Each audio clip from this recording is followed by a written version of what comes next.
సద్గుణ రాశి నీ జాడలను నా ఎదుట నుంచుకొని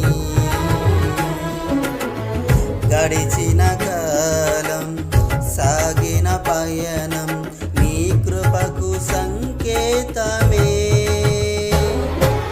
కృప వెంబడి కృప పొందగా మారాను మధురముగా నే పొందగా